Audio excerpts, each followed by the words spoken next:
বিলুপ্ত হওয়া মৃত প্রায় সুন্নাহগুলোর মধ্যে থেকে একটা হলো চাঁদ তালাশ করার সুন্নাহ। এটা ফরজে কিফায়া, মুসলিম সমাজের কেউ যদি না করে সবাই গুনাহগার হবে।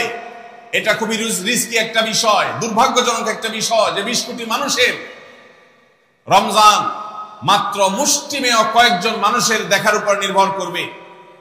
ভাইরা আমার, আমরা পশ্চিম আকাশে চাঁদ দেখার চেষ্টা করব ইনশাআল্লাহ। যদি চাঁদ দেখতে পান আপনি, তাহলে নবী সাল্লাল্লাহু আলাইহি ওয়াসাল্লামের সেখানে একটা দোয়া পড়বেন, আল্লাহুম্মা আহিল্লাহু আলাইনা বিল ইয়ুমনি ওয়াল ঈমান ওয়াস সালামাতি ওয়াল ইসলাম রব্বি ওয়া রাব্বুকাল্লাহ। চাঁদকে লক্ষ্য করে বলবেন, চাঁদের সাথে কথা বলবেন। চাঁদ আপনার কথা হয়তো বুঝবে না, কিন্তু আল্লাহর এরকম সৃষ্টি যারা আমাদের কথা বুঝতে পারে না, তাদেরকে লক্ষ্য করে কিছু বলার মানে হলো আপনি মূলত আপনার মনের আকুতিকে প্রকাশ করছেন। চাঁদকে লক্ষ্য করে নবী সাল্লাল্লাহু আলাইহি ওয়াসাল্লাম চাঁদ দেখলে পড়তেন, আল্লাহুম্মা আহিল্লাহু আলাইনা বিল ইয়ুমনি ওয়াল ঈমান। হে আল্লাহ, এই যে চাঁদ আমি দেখতে পাচ্ছি, এই চাঁদের পুরো মাসটাকে যে আমার জন্য বরকত এবং ঈমান দিয়ে পরিপূর্ণ করে দিন। এই চাঁদ পুরো মাস জুড়ে থাকবে, অতএব পুরো মাস জুড়ে এই চন্দ্র মাসে আমি আপনার কাছে আমার জীবনে প্রভূত বরকত, কল্যাণ এবং ঈমান আপনার কাছ থেকে চাই। ওয়াস সালামাতি ওয়াল ইসলাম, এবং আমি নিরাপত্তা চাই। এই চাঁদ, এই চন্দ্র মাস আমার জন্য যেন নিরাপদ হয় এবং ইসলামের সাথে যেন এই মাস আমি অতিবাহিত করতে পারি, ঈমানের সাথে যেন অটল অবিচল থাকতে পারি।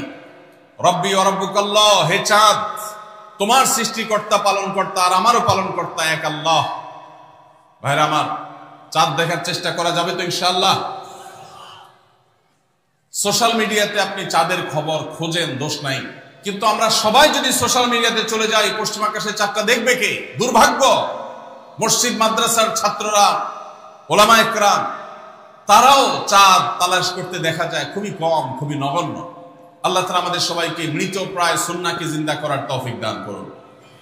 এই বছর 29শে রমাদান শুক্রবারে হবে না শনিবারে হবে? কে কে চাঁদ দেখবেন হাত তোলেন। আল্লাহ আমাদের সবাইকে চাঁদ দেখার তৌফিক দান করুন। মৃত সুন্নাহকে জিন্দা করার নিয়তে চাঁদ দেখবেন ইনশাআল্লাহ। আল্লাহ আমাদের সবাইকে আমল করার তৌফিক দান করুন। ভাইরা আমার, তাহলে রমজান কেন্দ্রিক প্রথম আমল পেয়ে গেলাম, প্রথম কর্মসূচি পেয়ে গেলাম, সেটা হলো শাবানের শেষ তারিখে পশ্চিম আকাশে চাঁদ তালাশ করবো ইনশাআল্লাহ। নাম্বার 2, রমজানের দ্বিতীয় আমল, যেটা রমজানের প্রধান আমল মূলত কি সেটা বলেন দেখি। রমজানের প্রধান আমল কি ভাই? রোজা রাখা। মাশাআল্লাহ, উত্তর সঠিক। রোজা রাখা রমজানের সুন্নত না মুস্তাহাব? ফরজ। ফরজ মানে হলো আল্লাহর সেই নির্দেশ, যেই নির্দেশ লঙ্ঘন করলে জাহান্নামের শাস্তি অবধারিত, জাহান্নামের শাস্তি এড়ানো যাবে না, যে নির্দেশ মান্য করা আবশ্যক, এরকম একটি ফরজ। ইসলামের স্তম্ভ কয়টা ভাই? 5টা। নবী করিম সাল্লাল্লাহু আলাইহি ওয়াসাল্লাম বলেছেন, বুনিয়াল ইসলামু আলা খামস। ইসলাম দাঁড়িয়ে আছে 5টি ফাউন্ডেশনের উপরে, 5টি খুঁটির উপরে, 5টি ভিত্তির উপরে। সেই 5টি ভিত্তির 1 নম্বর হলো শাহাদাতি আল্লাহ ইলাহা ইল্লাল্লাহ ওয়া আন্না মুহাম্মাদান রাসূলুল্লাহ। আল্লাহ ছাড়া ইবাদত এবং উপাসনার উপযুক্ত আর কেউ নাই, আর মুহাম্মদ সাল্লাল্লাহু আলাইহি সাল্লাম আল্লাহর পাঠানো রাসূল, এই কথার সাক্ষ্য মুখে দেওয়া, এটা হলো 1 নম্বর স্তম্ভ। স্তম্ভ নম্বর 2, 5 ওয়াক্ত নামাজ আদায় করা। স্তম্ভ নম্বর 3, যাকাত আদায় করা, যাদেরকে আল্লাহ সামর্থ্য দিয়েছেন, সচ্ছলতা দিয়েছেন। স্তম্ভ নম্বর 4, হজ করা। স্তম্ভ নম্বর 5, রমজানের রোজা রাখা। তবে অনেক হাদিসে রমজানের রোজাকে 4 নম্বরে আর হজকে 5 নম্বরে রাখা হয়েছে। তাহলে রমজান মাসের রোজা রাখা এটা শুধু ফরজ না, মৌলিক ফরজ।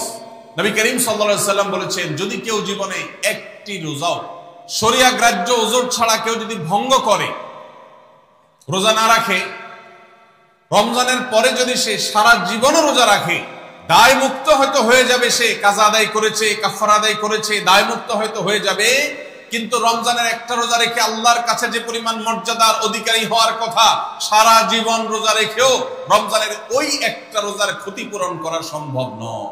এই জন্য সবাই রমজান মাসে ফরজ রোজা রাখবো তো ইনশাআল্লাহ। বয়স্ক, সুস্থ, ইমানদারের জন্য রমজানের রোজা রাখা ফরজ। ভাইরা আমার, পৃথিবীতে আজ অনেক বিজ্ঞানী রোজা বা ফাস্টিং এর উপরে গবেষণা করে অনেক বড় বড় পদক, অনেক বড় বড় পুরস্কার জিতেছে। এখন ডাক্তাররাও আমাদেরকে বলে যে একটা সময় আমরা যেন ফাস্টিং করি, একটা সময় আমরা যেন না খেয়ে থাকি, এটা আমাদের স্বাস্থ্যের জন্য ভালো। নবী সাল্লাল্লাহু আলাইহি সাল্লাম সেই ১৫০০ বছর আগে আল্লাহর দেয়া বিধান আমাদেরকে জানিয়েছেন।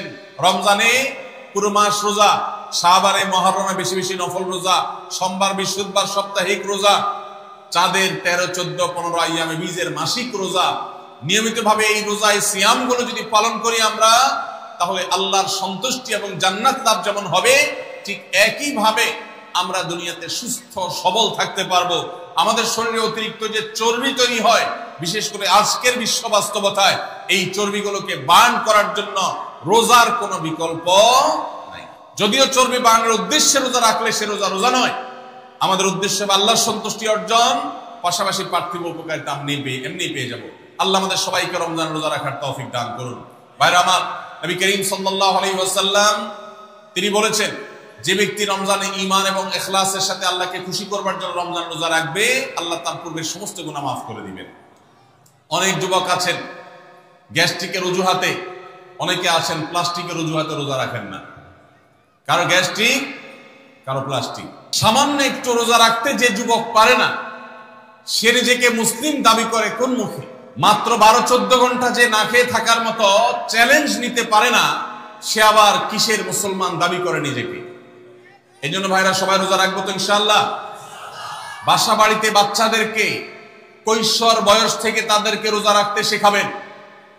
সাহাবায়ে কেরাম আশুরার রোজা পর্যন্ত বাচ্চাদেরকে রাখাতেন এবং তাদেরকে খেলনা দিয়ে ভোলাতেন, রোজা রাখতে তাদের সাহায্য করতেন। আজ এমন এক প্রজন্ম আমরা গড়ে তুলছি, যেই প্রজন্ম শুধু ভোগ শিখেছে, ত্যাগ শিখে নাই। বাচ্চা কাচ্চাদেরকে দেখবেন মা বাপ বড় বড় মোবাইল, স্মার্টফোন তাদের হাতে তুলে দিচ্ছেন। তারা মুখ দিয়ে কোনো কথা বললেই সেটা নেওয়ার জন্য, কেনার জন্য বাপ মা অস্থির ব্যাকুল হয়ে যাচ্ছেন। তাদেরকে সংগ্রাম, ত্যাগ, চ্যালেঞ্জ নেওয়া, এগুলো তাদেরকে শেখাচ্ছেন না। মনে রাখবেন, ভোগ করতে কোনো যোগ্যতার দরকার হয় না, ত্যাগ করতে যোগ্যতার দরকার হয়। ভোগ করতে সবাই পারে, ত্যাগ করতে সবাই পারে না। এই জন্য সন্তানকে ভোগ নয়, ত্যাগ শেখাতে হবে। আল্লাহ আমাদেরকে তৌফিক দান করুন। আপনার বাচ্চা যদি রোজা রাখা শিখে, শখ করে রোজা রাখে, তাকে বাধা দিবেন না, তাকে রোজা রাখতে দিবেন। কারণ সে রোজা রাখার মধ্য দিয়ে গরিব অভাবী মানুষের কষ্ট অনুভব করবে, ফিল করবে। সে রোজা রাখার মধ্য দিয়ে আল্লাহর নৈকট্যের ফিলিংস তার মধ্যে আসবে, ইসলামী সংস্কৃতিকে সে অনুভব করবে, আঁচ করবে। এই জন্য সন্তানকে কৈশোর বয়স থেকেই, কিশোর বয়স থেকেই তাকে রোজা রাখতে সাহায্য করবেন ইনশাআল্লাহ। ঠিক আছে না ভাই? বাচ্চাদের প্রথম হয়তো রোজা অর্ধেক রাখবে, দুপুর ভেঙে ফেলবে, এরপর না হয় বিকাল পর্যন্ত রাখবে, এরপর না হয় সন্ধ্যা পর্যন্ত রাখবে, কিন্তু অভ্যাস তাকে গড়ে তুলতে হবে। আল্লাহ আমাদেরকে তৌফিক দান করুন। ভাইরা আমার, তাহলে রমজানের প্রধান আমল রোজা রাখা। এই রোজা ইচ্ছাকৃত শরিয়া গ্রাহ্য ওজর ছাড়া ভাঙা জায়েজ নাই, হারাম। যদি কেউ ভাঙে অথবা না রাখে সে ফাসিক। অতএব এই রোজার চর্চা আমাদের করতে হবে। আল্লাহ আমাদের সবাইকে তৌফিক দান করুন। ৩ নম্বর আমল হলো রাতে তারাবির নামাজ আদায় করা। রাতে কি আদায় করা ভাই? তারাবির নামাজ আদায় করা কি ফরজ না নফল? ফরজ না সুন্নত? সুন্নত, সুন্নতে মুআক্কাদা। নবী করিম সাল্লাল্লাহু আলাইহি সাল্লাম বলেছেন, মান সামা মান কামা রমাদানা ঈমানান ওয়া ইহতিসাবা গুফিরা লাহু মা তাকাদ্দামা মিন যামবি। যে ব্যক্তি রমজান মাসে রাতে দাঁড়িয়ে তারাবির নামাজ পড়বে, তার পূর্বের সমস্ত গুনাহ খাতা মাফ করে দেওয়া হবে। এই জন্য তারাবির নামাজ পড়বো তো ইনশাআল্লাহ। তারাবির নামাজ 4G গতিতে হবে না 5G গতিতে? কি বলেন? 4G না 5G? ভাইরা আমার, সবকিছুতে গতি ভালো না, সবকিছুতে গতি ভালো না। নেটের গতি যত বেশি হয় তত ভালো, কিন্তু নামাজের গতি, ইবাদত, সিজদার গতি, তারাবির গতি যত কম হয়, যত ধীরে ধীরে হয়, যত শান্তশিষ্ট ভাবে হয়, তত আল্লাহর কাছে বেশি মর্যাদাবান হয়। অতএব মহল্লার হাফেজ সাহেবদেরকে তাড়াতাড়ি নামাজ শেষ করার জন্য দৌড়ের উপর রাখবেন। ক্রিকেট খেলা আছে হুজুর, আজকে একটু খেয়াল রাখেন। বলবেন? ভাইরামা, আমরা তারাবির নামাজের কথা যখন স্মৃতিতে কল্পনায় আমরা ভাবি, তখন আমাদের স্মৃতিতে তুফান